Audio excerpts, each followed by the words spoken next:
morning and also good evening to our international participants from different parts of the world. It's such a pleasure to have you all here today. I'm Mohana of Clean India Journal magazine, and we publish the latest information on cleaning technologies, hygiene solutions, and facility management every month as a digital and a physical copy. I've been serving as a journalist for over 28 years and have been with the cleaning industry for now 15 years. A very warm welcome to all of you all again. This is a session that we are focusing on workplace safety and choosing sustainable solutions. Of course, this subject has been addressed at various platforms, but yet there are so many questions still unanswered, and that's one of the reasons why we are addressing it here too. Let me now take you on to introduce you to our panelists. Can we have the panelists to please switch on their videos? Hi, Mohana. Hi. Hope I'm audible and visible. Yes. Good afternoon. Good afternoon. Anand. Hello, this is Juha Laurio. Nice to see you.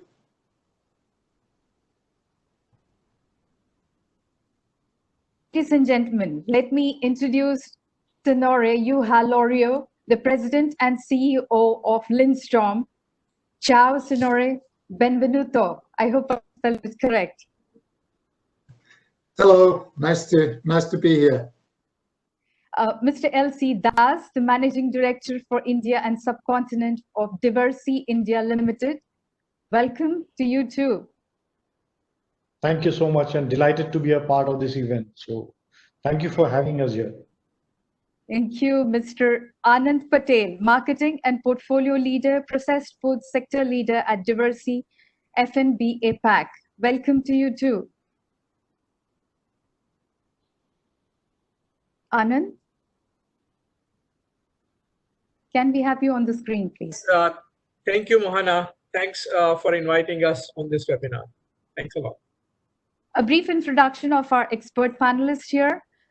Juha has been with Lindstorm as the CEO and President since March 2006 and has served as the COO between March 2006 and 2008.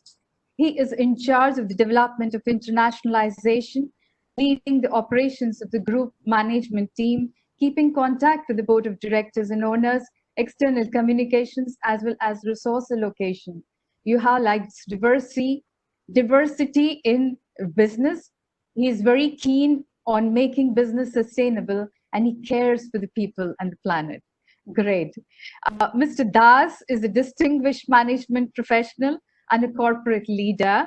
He is currently the Managing Director of India and Subcontinent Diversey.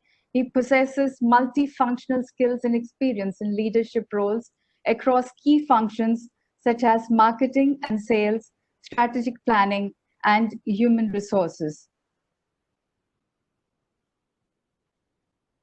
Anand Patel has been with Diversey for almost 20 years and is engaged in various sectors within the F&B division.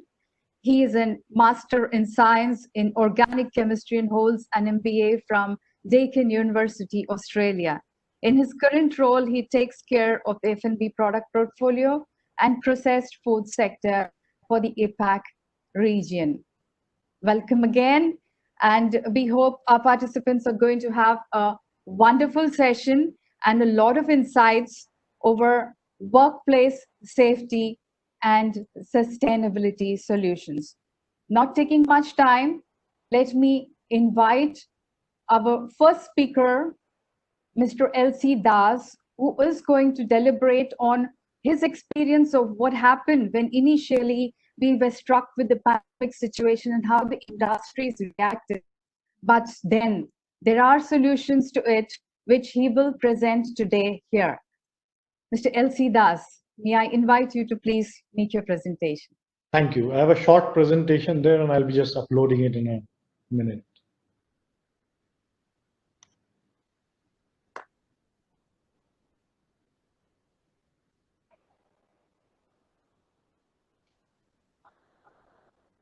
I hope my screen is visible. Yes. Okay. So as I mentioned, thank you for inviting me here. It's a delight to be part of this event, and a warm good afternoon and a good morning to guests who are, I believe, across the globe. They have joined in. So I'm going to, and thank you, Manas and Lalit, for organizing this, Mohana for moderating it, and Luha Lorio, Ms. Luha Lorio, for it's a matter of pride to be sharing the platform with you on this. So it's a great event for us. So I think firstly, what I would like to say that Diversity and Lindstorm has been partners for more than a decade in India. So that's very something we value very strongly. And we are natural allies, right? I've heard you mention about your love for sustainability, and our basic sales proposition or value proposition to our customers, essentially, it is based on sustainability. And I'm going to talk a little bit about it. So we have been supporting it across 11 locations that you have got with state-of-the-art products we have been supplying in terms of, as you know, we are into laundry chemicals, we are into housekeeping chemicals, we are into facility management, we are into food and beverage chemicals. So we have been partnering with you in many advanced laundry practices. So I think that's our relationship, our strength of relationship has grown stronger by the day, and we really cherish this relationship. We're one of our valued customers. So more delighted to be part of this event. I'm going to spend a few minutes talking to a larger audience on what diversity is about. So I think let's take this opportunity to sharing about it before I come to the topic that was assigned to me. So diversity is for the cleaning for the collective good, and it has been the pioneers and facilitators for cleaning, and we constantly deliver revolutionary cleaning mechanisms. So that's and the idea is to provide total confidence to our customers. It could be a lodging, it could be a food service, it could be a food and beverage company, manufacturing sector. So across our pharmaceuticals, processed foods, where we talk about it. So and obviously we know that hygiene and cleaning is in different levels at different countries across the world, and it's an emerging trend. So we partner with all of them, and these are the glimpses of the sectors that we are all in. So first is on the left is a hospitality, which is one of the biggest sectors. We supply to all the leading hotels, and essentially in the field of housekeeping chemicals, laundry chemicals, facility management, pest management, and some issues. Building service contractor, that's a big. Many of the offices buildings are managed by our chemicals, so equipment and chemical both. Food service restaurants like McDonald's. So if you look at that screen, it's like the big companies of the world. We're proud to be their partners in this. So you look at healthcare. Healthcare, yes, it's a big part of our portfolio, and we have healthcare grade chemicals for infection control with big presence there. Retail, we manage the world's biggest stores, rely on us for the safekeep and the sanitization. Food and beverage, Pepsi, Coke, you name anybody, Danone, Unilever, they all rely on us. So very proud of the clientele that we serve across the globe, and these are across countries. Many of them, we call them our strategic global accounts. So we just take pride in our customer base. So, and also on the three pillars of our success, what we hold dear to our heart. So one is the social responsibility as people. So we contribute a lot to communities in need. In our manner speaking, we have something called a Soap for Hope, where we take soaps from the lodging sectors, recreate soaps and just give it free. We also take linen from the lodging sector and make masks out of it and distribute it. So there are a couple of things that we do. We also have a program called Garima, where we help train people from those communities and train them to be in facility management and provide them meaningful employment, say in the organized sector. So we are very proud of what we do to the people. Yes, for the planet, sustainability is very important for us. We sell products based on sustainability. So most of our products have that element built into it. So it is not just a addition like people have taken onto it, but it is embedded in the product value proposition. And also we create profits for our customers as we go along. We understand that only selling a product will not take us far. So we create a mutual value that is there. So people partner with us because of that. So that's been the three pillars on which our business is based. Coming back to the topic, and I just take this quote from McKinsey. So, and Davis was a former managing partner, and he talked about a long-term back, saying that for some organizations, near-term survival is the only agenda item, and others are peering through the fog of uncertainty, thinking about how to position themselves once the crisis has passed and things return to normal. The question is, what will normal look like? While no one can say how long the crisis will last, what we'll find on the other side will not look like the normal of recent years. So I think these words look like somebody penned down 15 days back or maybe a month back, but this was written 11 years ago. So, but it's very relevant as of today. As we look at the world, as we look around, I think we don't know whether things are coming down, they're flattening out or going on the uptake. We know of countries which had opened up and they see their number of COVID pandemic positive cases climbing up. So somewhere a few days we see a lull in the numbers, and then again next day we see a all-time high. So it's really very, and there are different business models built around it, which talk about peaking and which talks about it's coming down thereafter. But I don't think anybody can say with any level of certainty on that. So that has forced all of us to rethink, right? Saying that key question that arise. So none of us have seen a similar pandemic in our lifetimes, at least in this generation, has not seen this. So that brings many questions to the fore on saying that what practices should change as a result of the pandemic to help prevent similar events in the future, or at least even if you cannot prevent it, how it can be contained so that it doesn't reach this kind of disproportionate levels of 100 million positive cases and not knowing when it is going to stop, where it is going to stop. So what are the timelines, what are the numbers, and those are anybody's guess. So these are the questions that everybody is asking. What should have been done to be properly prepared for the pandemic? So that again, the same question, how do we preempt it from coming rather than addressing it? And organizations have all reacted differently, but there are some commonalities definitely there. And as an organization, Diversity has worked with each of the customers that I talked about in the earlier screen. And I know Anand is the expert technically. He's going to talk about what it means for each organization. So I will just put in a high level what organizations have been talking about, what they have been doing. So the fundamental has been to establish robust practices that can break the chain of transmission, right? So that's key to us. If we can, that's why the genesis of why the lockdowns are there, why we say that local trains should not fly in Bombay and so on and so forth. Then also identifying the risk behaviors that are posed by different sections of people who come across in an enterprise. These are the staff that is there, the guests who are there, the customers who come in and implement it. And consequently, what has been done? So SOPs has been put in place, and SOPs are different for different sectors. So our teams have done webinars and coaching. So for example, an office space needs a different kind of SOP than a lodging. A lodging property needs a very different kind of knowledge transfer that is there, and our experts have gone around using the beginning of lockdown period globally to be talking about them, how, and they've changed practices, they've intensified practices. So it's just, so the protocols have been reinforced much more to see that the guest safety, the staff safety, any visitor safety is more reinforced, right? So mental health has been very important for people. So most of people working out of home have been having much longer days than what we were having, and all of us are wishing that being back in office may be a little more easier to manage our work. So same amount of work has been stretching. It's not really at the highest efficiency. We are used to a much more touch and feel kind of work environment. So that's another thing that is coming up, right? So it has forced people to also rethink about saying that what is the work and the task priority, who needs to be in office, who does not need to be in office, and therefore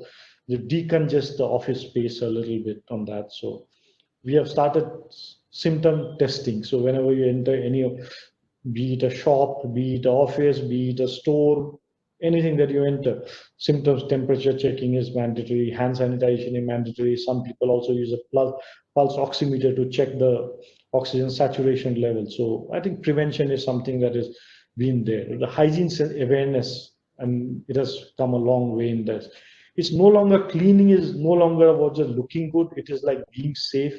So that's what people are looking at this point of time. And while there's no one size that fits all, and the awareness around it has really gone up manyfold, right? So earlier people were using generic chemicals, but now people, and while we sell to different sectors, reach out to a broader base of customers, people are now asking questions like, is it virucidal or not? What do you mean by killing? When you say that it kills 99.9% germs, does it kill bacteria? Does it kill viruses? Because everybody knows the current pandemic is because of a virus. So these are the questions are coming up. So really, the different heightened awareness has come up in this, across the world and also India for sure. So it's all about making the invisible visible. It's not only about cleaning it, and it's also about reassurance. So as offices open up, as hotels open up, as fine dining opens up, which has to open up over a period of time. I think the economic impact on account of the lockdown or closing it down is well understood by everybody. And it's just like I always keep saying that unless people like us go out and shop and wine and dine, I think the economy is never going to come back to normal. So it's just a matter of time before people go out and start experiencing it. We are seeing in the countries in Europe where it's opening up, people are already going around more. India, of course, it has been a very strict lockdown in locations, and we are still limping back to normal, far from being there. But yes, it's going to be a new normal, right? Everybody realizes it is not. When we started off with this pandemic and the closure and lockdown, we said it's going to be a couple of month affair. Possibly that was our understanding, but it's much beyond that. So I think that's the understanding that is there. Just on a business aspect, so that was about the pandemic and how people are managing it. So how as a business we are looking at it, right? So it's a 5-step again taken from the McKinsey article that I'm talking about. So first is to resolve the immediate challenges that COVID is presenting to the institution workforce, the customers and business partners, and to help our business partners adapt to it. So that's important. So we talk to hotels and how we can make a touch-free dispenser, how they should be possibly doing a hygiene entrance station too, so that the guests can enter.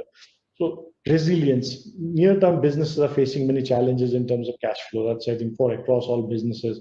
It's a question of higher inventory, lower consumption, lower secondary sales, things being bought at a premium. So it's logistics costs are higher. So it's really a cash management issue. Our return to business and how do we scale back? I think, and that's also connected to the reimagination, which is the next part of it. Many of our businesses will possibly look very different from what it was post the pandemic. So, which means that the product portfolio which we sold to, the applications for which we are strong in, so that's likely to change. The customer base to whom we sold to, our largest customer may not continue to be our largest customer. So it might just, the distribution of our sales across customers may change. So I think that holds good for many of us. And also as we change our applications, we enter into different areas where we encounter different competitions and also different regulatory challenges. So these are the things that we are trying to connect the dots at this point of time as we prepare for a proper reopening in this. So in summary, basically what we need to do is to want to adapt.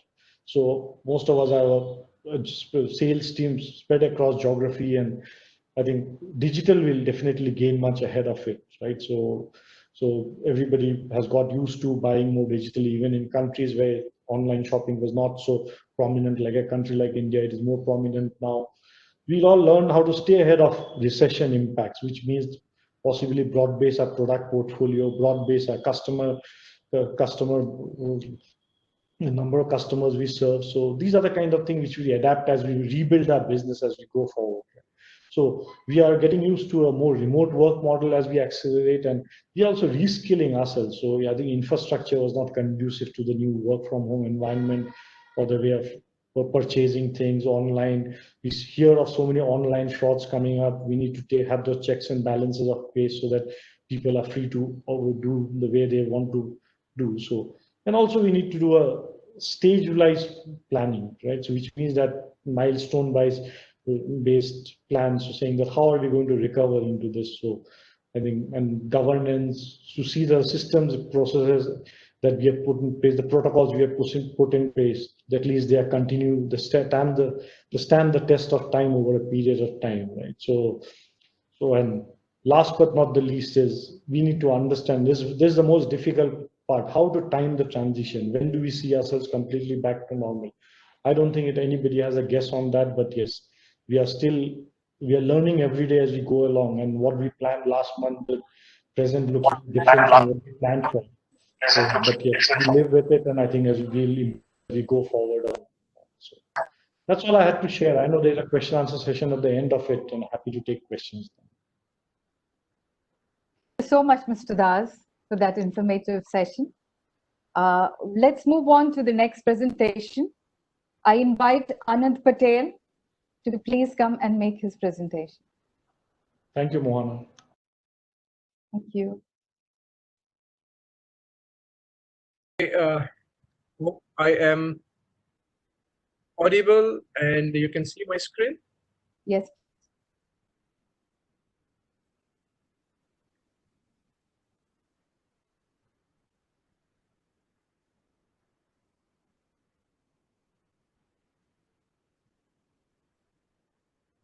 You can see the screen, I hope.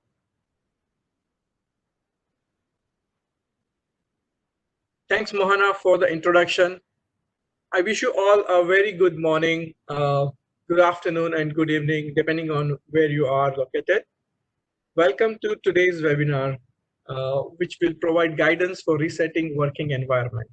So without dwelling too much, I will talk about what are we going to cover in this session. So the session is basically structured with three main topics today. First, we will discuss the preventive measures that then we can go into a bit more detail on cleaning and disinfection protocols for production, intake, dispatch, and amenity areas. And we'll also touch upon some additional steps such as fogging or UVC disinfection before taking your questions. Just a note here that all guidance is provided here for general information, and it does not replace any company's or users' responsibility to assess the operational, legal, and other requirements applicable to each facility. So let me start with the first topic, that is around the main preventive measures that should be taken in order to stay safe from the virus and also from the common microbial contaminants that are still there and are still representing a potential risk for every production facility.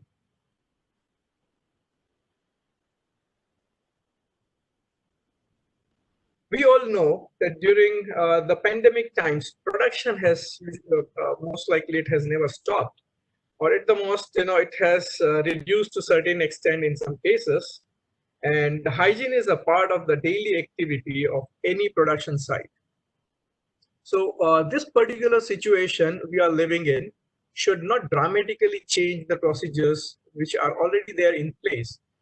However, there could be an opportunity to rethink the overall hygiene plan, taking into consideration today's challenges, what we face in the pandemic times. It is also worth mentioning that food or beverages are not considered as a potential source of infection, and that there is no recorded case so far we have heard of. So some background on COVID-19, as it's very well, everywhere around. So according to a recent case study, a recent study published in the New England Journal of Medicine, SARS-CoV-2, or the virus that causes COVID-19, it can live in the air and on surfaces between several hours and up to several days. The study found that the virus is viable for up to 72 hours on plastics, 48 hours on stainless steel, 24 hours on cardboard, 4 hours on copper, and is detectable in the air for about 3 hours. So if a facility has been closed for some time, it is unlikely that there are any trace of the virus exists. However, if the reset procedures are happening because an employee has tested positive for COVID-19, then extra caution should be taken, and next actions should also refer to local government guidance. If that is the case, then we should take into account that the entire plant will need to be considered for deep cleaning and disinfection reset procedures. We suggest determining where the employee with COVID-19 has traveled within the facility and we should prioritize the risk procedures for these areas, the cleaning and thorough deep cleaning and disinfection of these areas first. Additionally, employees who are exposed to this employee with COVID-19 will also need to be managed, which is through a contact tracing mechanism and following WHO guidelines or local guidelines on isolation requirements. First and foremost, the first preventive measure is personal hygiene, specifically maintaining good respiratory etiquettes and hand hygiene are the most important steps which is required to prevent the spread of the infection. As recommended by WHO, hand hygiene is the single most effective preventive action that everyone can take to reduce the spread of pathogens and so as to prevent the infection, spread of the infection. So throughout deep cleaning or standard operating procedures, good hand hygiene is the key. Let me stress on a very important fact that a dirty surface cannot be disinfected. Similarly, if the hands are soiled, if they are dirty, they cannot be disinfected by just spraying a disinfectant solution or a disinfectant gel on the hands. So one should wash their hands and make it as clean as possible, as clean, visibly clean as possible. It has been stated in many studies that even a simple soap can also be effective in removing the virus off the hand. So there are different solutions available: hand wash soaps, hand wash disinfectants, gel sprays, anything can be deployed, provided the disinfection is following the WHO guidelines. And how we can help? We can help promote good hand hygiene throughout your workplace with training courses which are available online, which are available on our website. We can provide the signages and information videos to be displayed at various places across your facility. So please feel free to go to our COVID-19 response page on www.diversity.com and download all these resources available there. The second thing which I would like to stress upon here is the importance of social distancing. So everybody is talking about social distancing today. So what does it mean when it comes to working environments, zoning and screening requirements or recommendations? The prevention of transmission can be helped by reviewing the movement of people in your facility and trying to reduce the employee flow. So perhaps one can think of staggering start and end times to avoid employees contact each other. Each employee could also be temperature and questionnaire screened on arrival at the facility. Social distancing, now we are talking about 2 meters or 6 feet between workers. So wherever there is can handle this kind of social distancing, we should deploy that.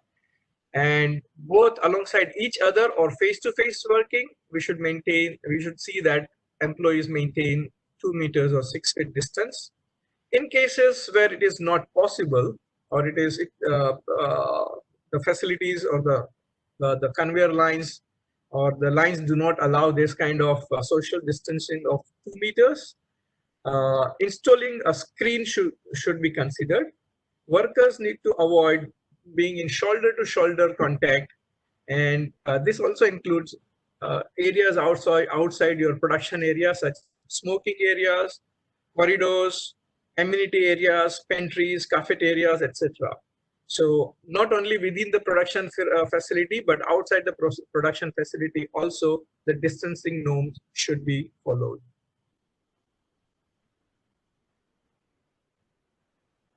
Well, as mentioned before, the food and beverage or pharmaceutical production never stopped during these months. Hence, there are standard SOPs we followed as a regular cleaning practices, and we feel that These are adequate procedures for cleaning and disinfection, which is to be followed on a regular basis. However, as an additional precautionary measure, we could think of adding an extra disinfection step with a virucidal approved product at the recommended concentration and contact time. So when we talk about products or its use, I would like to stress upon certain things here. It is important to use the correct product for its intended application. So you will see so many disinfectant products or cleaners which claim virucidal efficacy. So disinfectants must ensure that products have the local required or regional approvals. For example, if in Europe, they follow EN 14476 standard for virucidal efficacy. So make sure that the products are complying to your local or regulatory requirements for virucidal efficacy. This information you can find on material safety data sheets. For example, section 1 of the MSDS or SDS, it will provide the information on its intended use. You can find user instruction and concentration to be used, or typically on the product label or the product information sheets. Using any product in a way that it is not intended to be used, it might lead to an insufficient efficacy, which would tend to leave microbes on the surface, and it can potentially damage the surface if it's not compatible to the chemistry which is being used. Another thing which I would like to stress here is the appropriate use of PPEs. So PPEs should be all in good condition. It is very important. The hands should be washed thoroughly with soap and water and treated with an alcohol-based hand sanitizer before putting on the PPEs. PPEs that become compromised should be removed and replaced. PPE should be removed only in clean areas and either collected to be cleaned or disinfected or for reuse, or it should be safely discarded.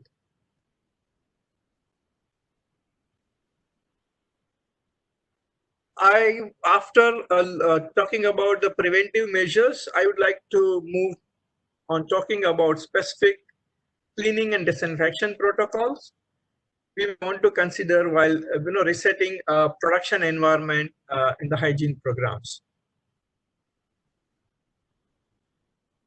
So the main production area should already be included in the thorough hygiene plan, which appropriately with validated SOPs, procedures. Let's see a pragmatical example on what we could do to strengthen our approach, taking into consideration the current challenge which we are facing under the COVID-19 pandemic situation. I will touch upon, as mentioned earlier, I'll touch upon 4 major type of cleaning or the areas, like wet cleaning of production areas or equipments, followed by dry cleaning of production areas, then logistics intake, and then vehicle cleaning and disinfection. Lastly, the amenity areas. So the first one, wet cleaning of production areas. As always, the first step would be to remove the gross debris left on the production area after the shift is finished. Gross debris should be manually removed and it should be placed in the designated waste container. Water sensitive equipment should be covered with suitable plastic sheeting.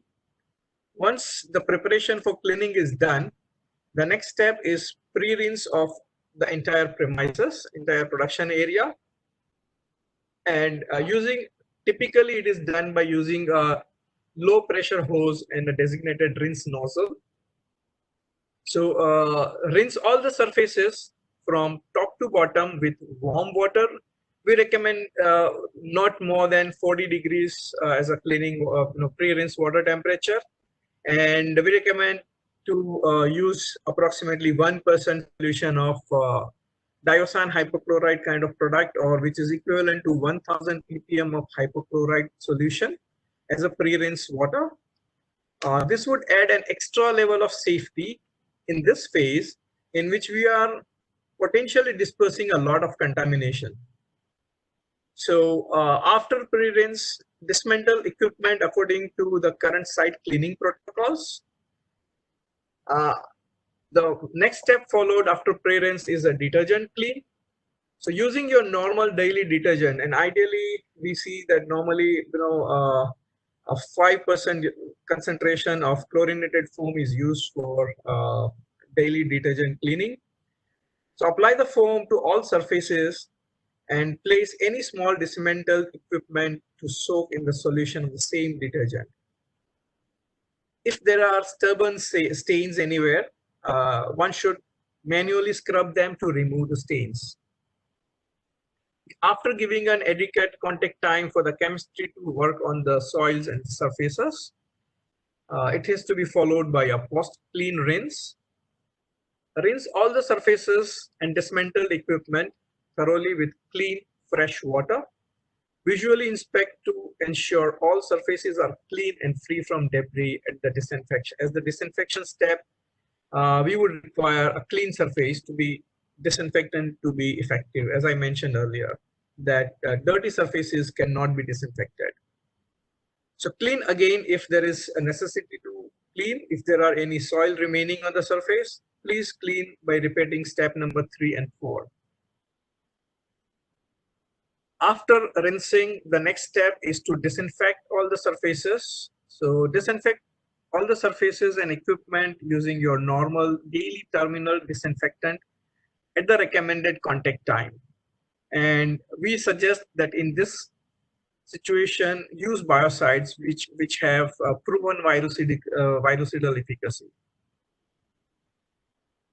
Final rinse with all the surfaces with clean, fresh water. And once the surfaces, the equipment, the facility is clean, let the cleaning supervisor or the hygiene manager inspect it. Remove all the plastic sheets or from all the covered equipments.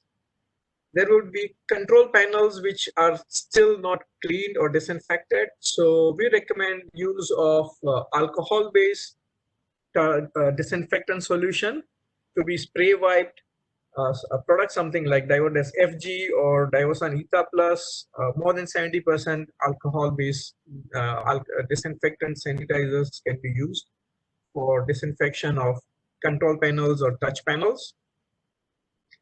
We have seen that in many cases, some panels are made of plexiglass or polycarbonate material, which can be attacked by the use of excessive use of alcohol. And in that case, an alternate disinfectant can be used by either spraying and wiping, or a damp microfiber cloth can be used for sanitation of this kind of surfaces. And after the facility is clean, the hygiene manager or the supervisor should perform the visual check and ensure that the equipment is clean, direct, non-direct, contact surfaces are clean and free from any debris. All the PPEs used during the cleaning operation, the cleaning equipment used for the cleaning activity should be thoroughly rinsed and then soaked in a solution of 1% diosine hypochlorite, or which is equivalent to 1000 ppm of hypochlorite solution, for a minimum of 5 minutes. So, although we have seen that, in most cases, wet cleaning is the most widespread cleaning application, but in some production areas, there is a need to do dry cleaning operation. And when we say dry cleaning, it can be either it can be managed with either a no or as little water as possible. This would also impact the cleaning operation. So let's see what a dry clean process may look like.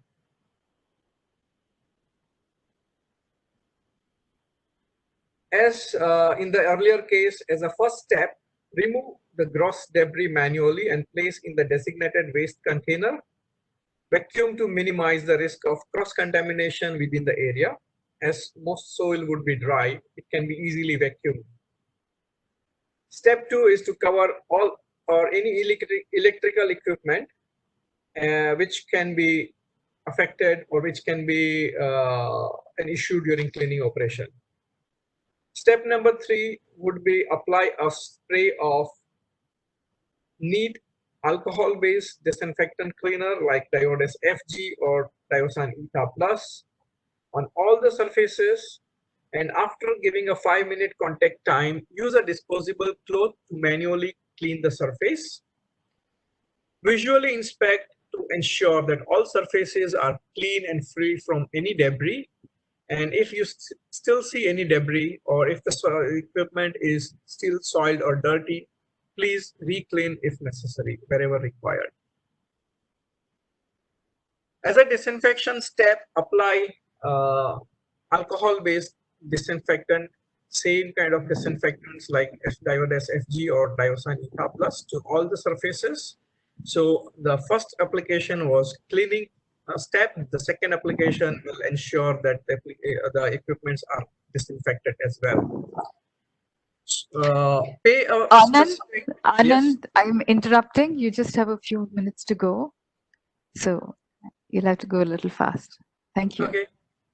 So apply a fine spray application of neat Diodes FG or ETA Plus to ensure all the less accessible areas or undersides are cleaned, and let the hygiene manager inspect for the cleanliness. Intake, dispatch and logistics and vehicle cleaning are also integral part of the facility, and we should follow the similar steps like pre-cleaning or gross debris removal first, with followed by post-rinse. Use of cleaners like neutral detergents can be used for cleaning in these areas, and wherever possible in these areas you will find a lot of places where you will see many touch points. So spray and wipe all the touch points with neat alcohol-based disinfectant. Again, here, if you are using any PPEs, you should be using the PPE should be treated with a solution of hypochlorite around 1000 ppm. Remember to clean the forklifts, pallet trucks, including the wheels of the forklift. All the floors should be scrubber dried, cleaned, and could be disinfected using appropriate disinfection.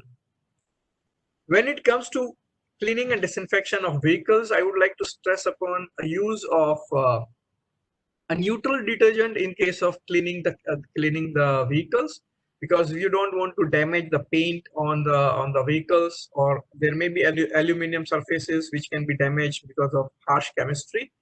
So I would recommend to use a neutral detergent, and especially when we talk about cleaning the cab or the cabin of the drivers, we should make sure that at least alcohol-based hand rub or alcohol-based spray disinfectant can be utilized for spraying and wiping the touch areas like steering wheels, door handles, gearbox, gear knobs. All those areas within the cab should be disinfected at least once in 4 hours or once in 2 hours of usage. I'll anyway will be sharing this. So Mohana, just a very quick slide on amenity areas. The amenity areas, you will see a lot of places where there is huge heavy traffic, or where you will see people frequenting more. In all those areas, you will find many touch points, and typically these areas are like cafeteria, kitchen, washrooms, office areas where you will have work desks or meeting rooms or training rooms, reception area, lobby area. All those areas need to be spray wiped with alcohol-based disinfectants using at least once in 4 hours. Mohana, the one more thing is that I would like to mention here that in office premises you will see a lot of soft surfaces like carpets and upholstery, which can be cleaned and disinfected with steam cleaners. Mhm. So this also can be considered as an amenity area cleaning and disinfection. So as of now, thanks. I would like to rest my my discussion here. Thank you, Anand. Yes, those are all valuable information. Yes, and we will be sharing the presentation with our attendees at the end of the session. Not taking much time, I would like to invite Juha to please come forward and make his presentation for the day. Thank you, Mohana, and I will also find the content here to be shared. Let's see.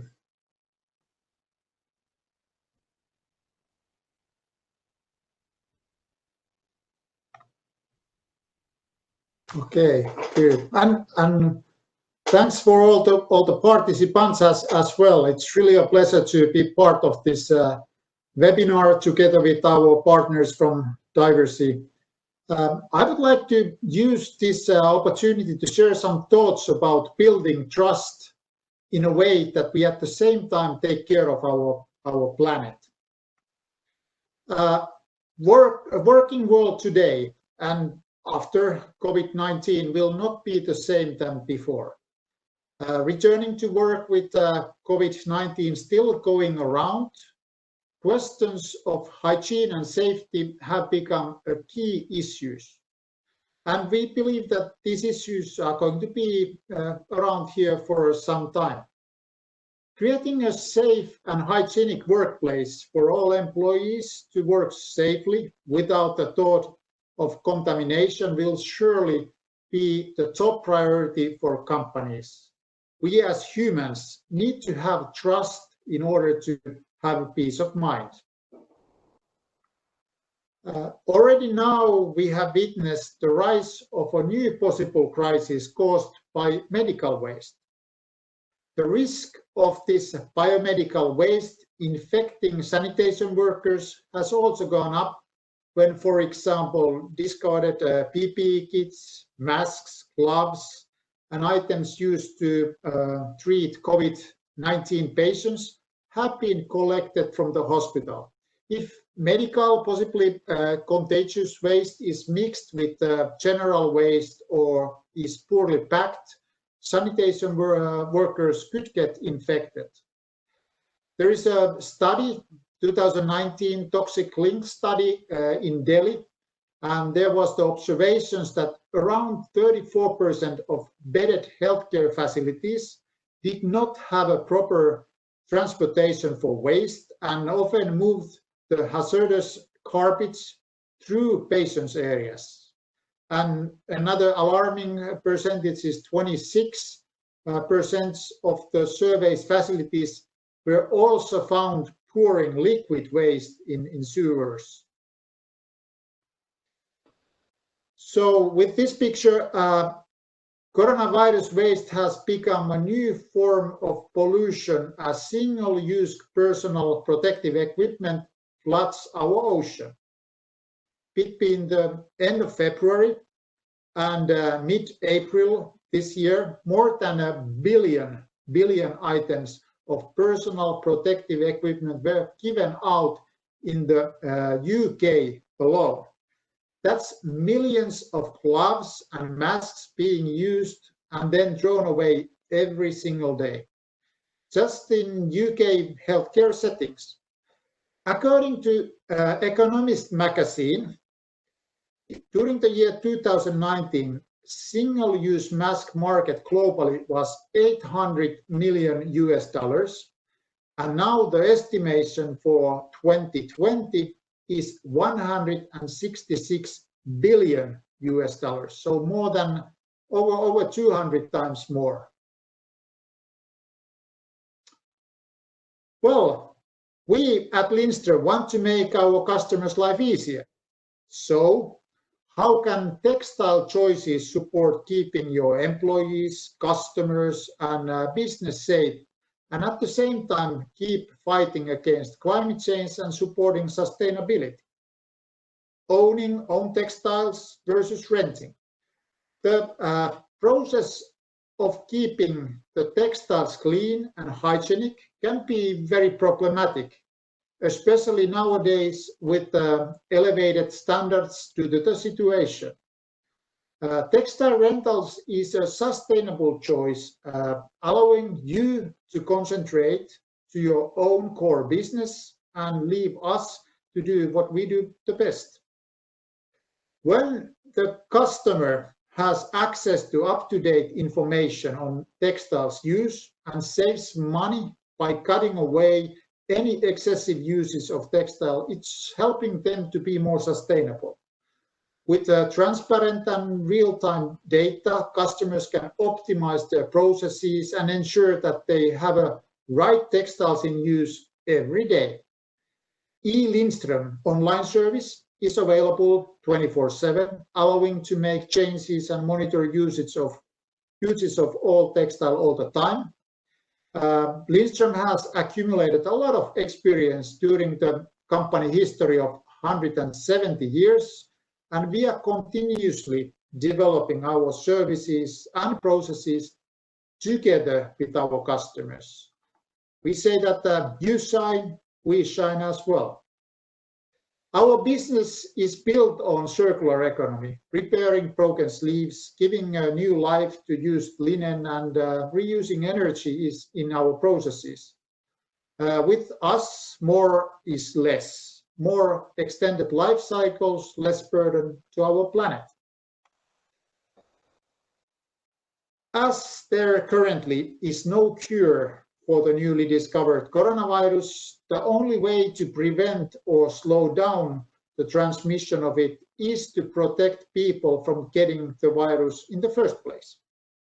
When people are safe, your business is safe. Social distancing is a good start, but also the workwear and textiles people use in their work, they definitely have a role. Clean and hygienic workwear reduces the risk of getting the virus. You can follow the uses of the workwear to ensure that the right amount of the workwear is available in the right sizes all the time, and that the employees change the workwear as needed. The cleanliness level is not then compromised at all.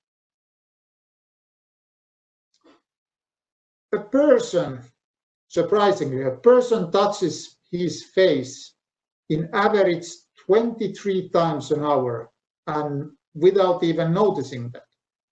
Touching one's face is a major source of infection and act as a barrier for droplets of saliva or discharge from a nose when a person is coughing or sneeze. Their reusable face mask service tackles both issues. It protects the continuity of your processes, supports the hygiene of your people, and eliminates cross-contamination risks. Our laundry processes secure that your face masks always remain the required hygiene qualities. Our reusable face mask service includes everything from acquiring the face mask to laundry, maintenance, delivery, storing, and even discarding of the textiles. So you can be sure that there is no hidden cost along the way. You don't need any capital investment to get started. You only pay for the monthly fee for using hygienic products in a sustainable way. All Lindström's service centers follow European Union standard EN 14065, which ensures the required hygiene level throughout the entire service process. This standard applies to the textiles used in pharmaceutical, medical, food, and cosmetics industry, as well as healthcare. And obviously, all the Lindström operation units are also ISO 9001 and ISO 14001 certified. We at Lindström, 4,600 employees in 24 countries in Asia and in Europe, care for people and our planet. And we are more than happy to help you to build trust. And trust is something you can further build on, especially during these times. Thank you. That was all I had in my mind in a short presentation. Thank you so much, Juha. And that was a very precise and concise presentation and to the point.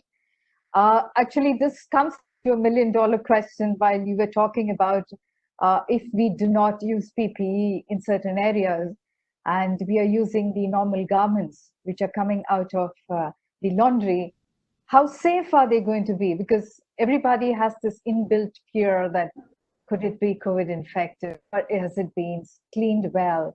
So how do we ascertain this to the user?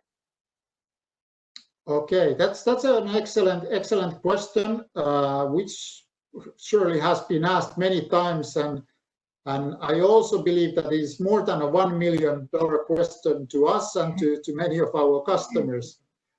Maybe what I can share with you here as a response is that we do in Lindström to ensure that every processed garment that is safe. Every piece of garment that is processed in our facilities undergo a thermal and chemical treatment, which ensures that the garments delivered to the users are free from all possible contaminants. Our strict quality checks and process checks, as well as our monitoring system, ensures the quality criteria are met under all circumstances. Additionally, in order to help our customers to cope up with such queries from their team members and from their customers during the COVID situation, we have got our washed garments tested in external laboratories, both in India as well as other global organizations, which have confirmed that our processes definitely ensure that garments do not have any contaminants after washing. And obviously our team is more than happy to provide our partners and clients all the test reports on this matter. Okay. Because yes, I think especially in the pharma and food processing, they are more particular about validating how much has been done and is it meeting the requirements. Thank you. I will post another question. Anand, can you unmute yourself and come forward? There is always a question of how you disinfect the product. I think even Mosam Roy from the back end can join us to reply this question on how do you ensure that the disinfectant used in the fabric or in the garment processing is good enough to do away with the COVID. Is Mosam also joining from behind, please? Please unmute yourself. Yeah, I'm there. Okay. Hi, good afternoon and good morning to everybody. Is the process what the Lindström for it's with and chemothermal disinfection process, and that's actually talks about handling this different type of garment. In case of it is a dark or color garment, yes, it ensures that there is no viruses available post washing. Right. Thank you, Mom. I open a question which I am seeing in the chat box is like, which chemical is good for fogging in production area and spray duration? This is from Paul Samaresh. Anand, would you like to take this question, please? Yes. Yes, I have unmuted.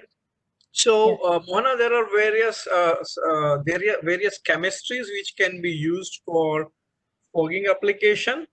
However, there are certain considerations to be keeping in mind. Things like, the compatibility of material within the area where you want to fog, whether the area can be completely sealed or not. So first of all, the chemistry has to be compatible with the material of construction within the premises. Number two, you can use peracetic acid, you can use quaternary ammonium compounds, you can use amphoteric amines. There are different chemistries which can be deployed for doing the fogging application. The only thing is that a proper risk assessment of any chemistry has to be done before doing a fogging application, and absolutely there has to be completely quarantine the area which is under fogging. So no human should be present in that area for few. All right. Thank you. Have I answered the question? Yes, thank you. Thank you, Anand. I'll come. Thank you. Thank you, Anand. I'll come back to laundry part. Somebody has to mute themselves. I can hear some background voice. Kindly mute yourself, everybody. Thank you. There is this laundry question I'm seeing on the chat box. There are a couple of questions on dark textiles, on how do you disinfect it. Then you have another question related to dark textile on how do you ensure the correct protection and disinfection of dark uniforms. So can I invite Venkat, who is from Lindstrom, who can take this question? Venkat, are you available?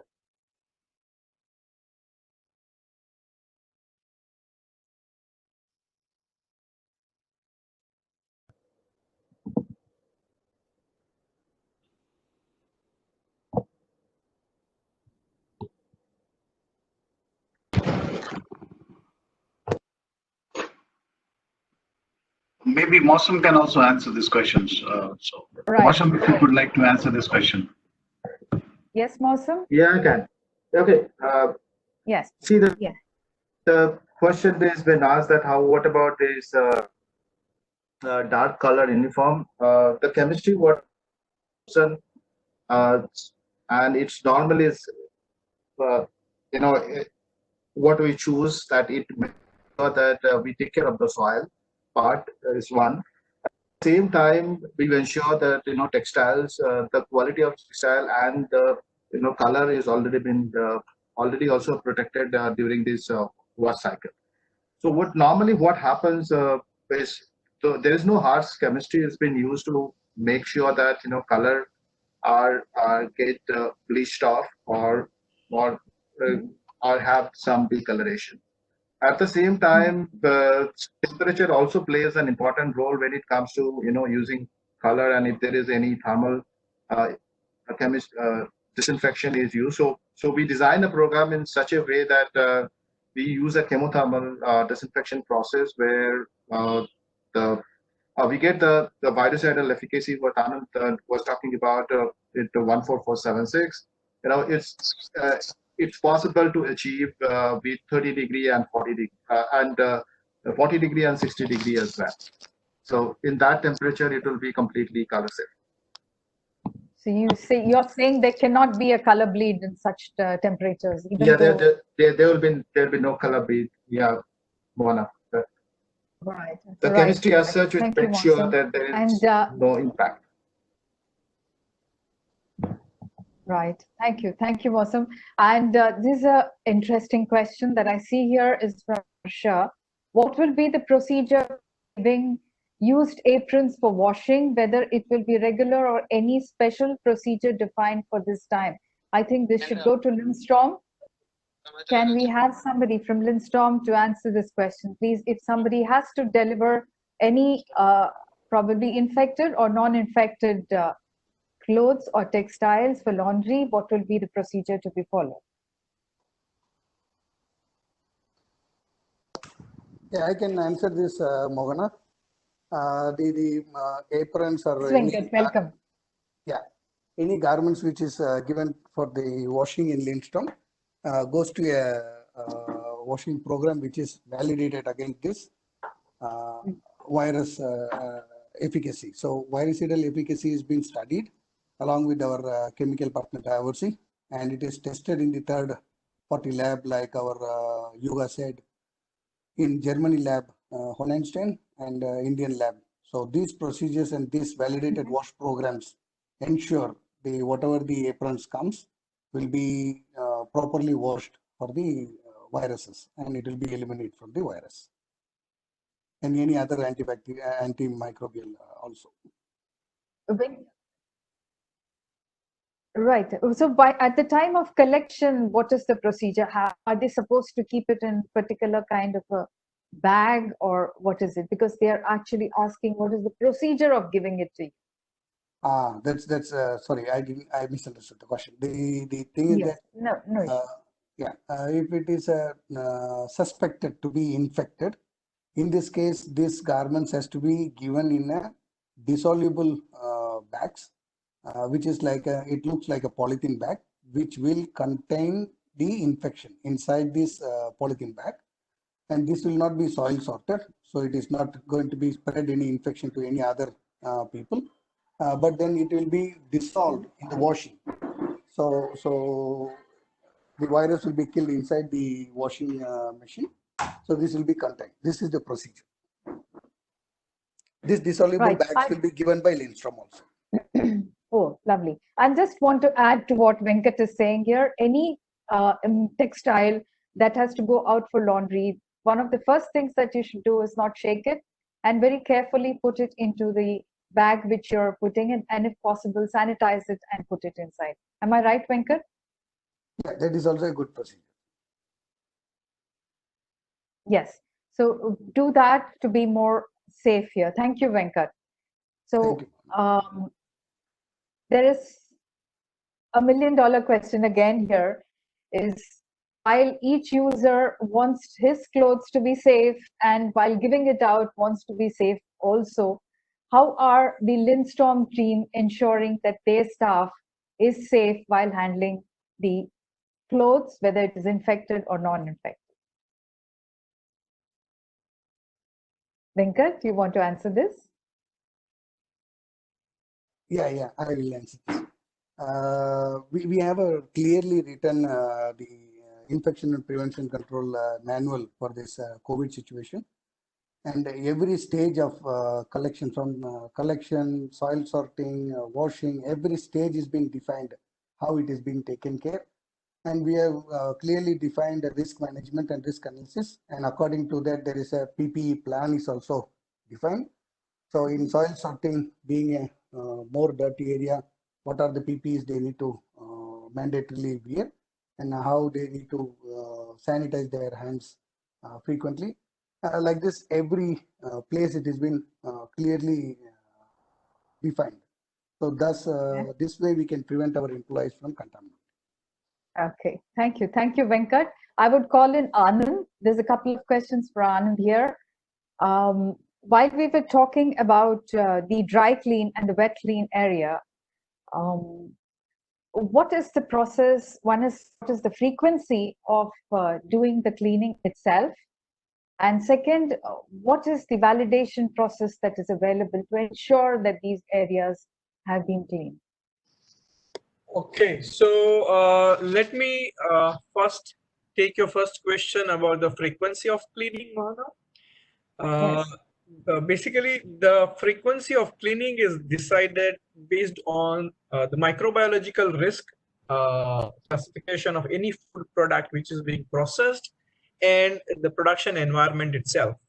So typically, most production facilities, like where they produce food production facilities, will do a regular cleaning at least daily at the end of the production day, and they'll probably do a deep cleaning once in a week during when there is a longer shutdown.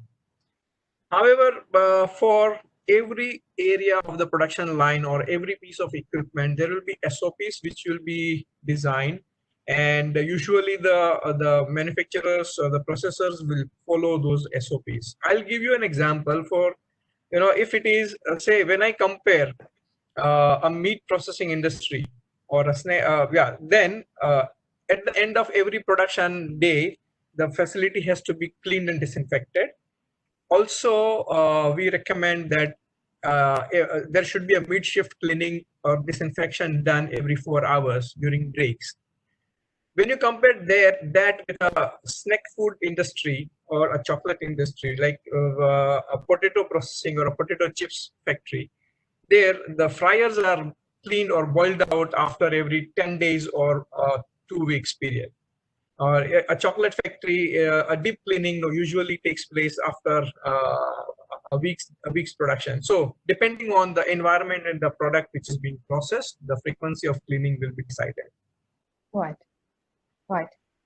And Yeah. what And was the your second vali- question? On the validation part, if you can quickly add to that, please. How do you validate once you have cleaned the area? Okay. Okay. So basically, cleaning is never guaranteed or complete unless there is a method to properly validate, and every cleaning is monitored. Right. So once a cleaning procedure is established, it is essential that it has to be validated. And what it means that we need to answer a question that whatever process I am designing for cleaning is able to control the identified risk in that environment, in that process, in that food product or not. And based on that, we need to design the cleaning protocol.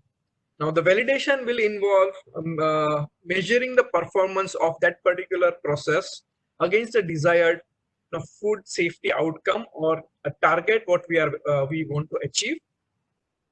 So we need to see what is the hazard control desired in that cleaning process.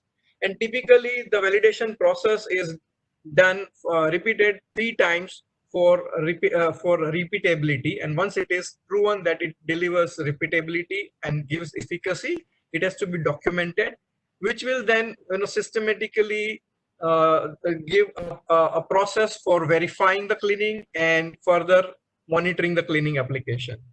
I think a little bit longer answer, but I hope I was able to clarify. Thank you. Thank you, Anand. May I call upon Mr. Das to please come in? There was one interesting question which I wanted to ask you, is especially with everybody talking about including disinfection process, sanitization processes, and now even the laundry processes in a different methodology. The sanitation costs, according to a new report, has gone to 25% up for industries especially. So the industry leaders have reacted that it's a small price to pay when it comes to being operational. So what is your take on this? I think completely agree. It's a small price to pay. Just to give some idea, the cleaning and hygiene cost is only less than 2% of the operating expenses of a premise. So, and if you less than 2%, if you take a 25% appreciation on that, there will be a cost escalation, because earlier people were using generic products. Now they're using formulated products, virucidal so much. Some people were extra careful and moved to healthcare grade products, which are essentially more expensive. You see in any office space, you will see more hand sanitizers there, masks, gloves, depending on the requirement, right? So we have for hotel room prescribed, for example, 2-step disinfection. So which means you do a regular disinfection. The second step would be the hot points, touch points, which are there, like the doorknobs that you use, the toilet flush handle, and so forth. It will add to the cost, but I think it's a small price to pay when you consider the fact that the reputation of a lodging property may be at stake, or the cost of somebody in an office premises. When the office asks people to come in, it's partly their responsibility to keep the well-being and how tightly you're having people adhere to the protocols. So providing adequate sanitizers, managing distancing, managing, let's say, cleanliness. So work desk will be possibly cleaned thrice a day instead of once a day in the early morning, or twice a day, depending on how the protocol is required, depending on density of population. Even the floor chemicals being used and the frequency, all these will add to the cost. But when you consider that one infected case can put many of your key personnel into a quarantine for 14 days and out of action. So apart from the loss in productivity, the inconvenience that you will be and you're causing to the rest of the people, right? One person gets quarantined, his entire family is under so much of anxiety and getting isolated. I think it's a very small price to pay in the larger scheme of affairs. So people will look to definitely increase their spend. If required, they will cut, meaning spend elsewhere, which will be a natural, I think, fallout of this whole COVID thing. But yes, it's there to stay. But I think it's money well spent. And in industry and globally, I think there's a much more awareness and respect for hygiene and the spend towards it. Earlier, the perception was water is good enough to clean, and whatever looks clean is hygienic. But I think we have come a long way since then. Right, right. Before I ask you to present the vote of thanks, I would like to thank Mr. Yuha, Anand Patel, and the entire team of Lindstorm and Diversey who have been together to make this event possible. Over to Mr. Das to conclude with the vote of thanks, please.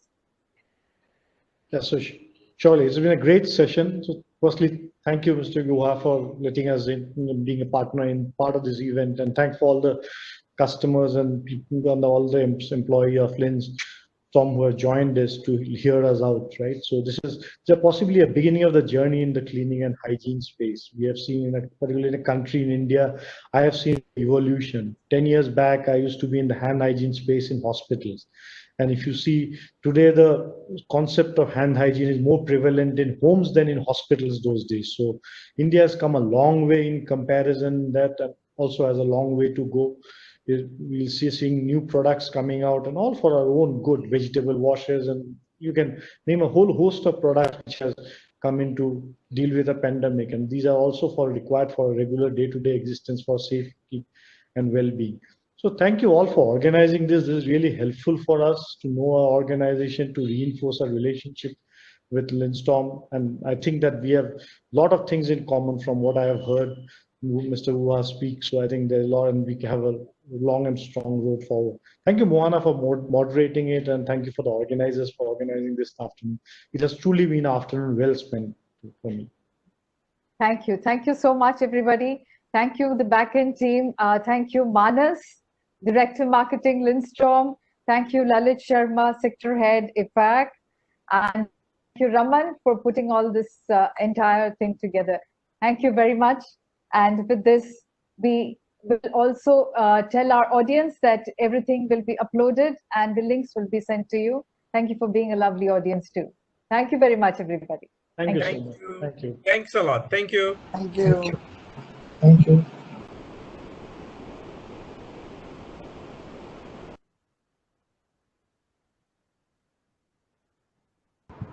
Thank you.